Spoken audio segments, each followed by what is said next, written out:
In this quick video, I will show you the easy steps to update your Wi-Fi driver in Windows 11. Before proceeding, make sure you have liked and subscribed ITPK and let's get started. Go to your Start menu and type Settings.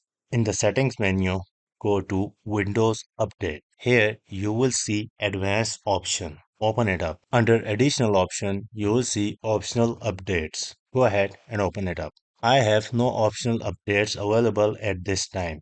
If you have any Wi-Fi drivers update, you will get them here. If you didn't found your Wi-Fi drivers update here, let me show you the another quick method. Again, go to your search bar and type Device Manager. Open the Device Manager. In Device Manager list, expand the network driver and you will see your Wi-Fi driver here.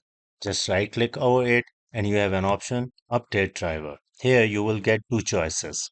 Browse my computer for drivers and search automatically for drivers. Click search automatically for drivers, then Windows will search your Wi-Fi drivers automatically on the internet and install it. If still you are having a problem and your Wi-Fi driver is not getting updated, let's go to the next quick step. Just note down the name of your Wi-Fi driver. Go to google.com, search for your driver on the Google, and here you will get different website that gives you drivers to download to your PC.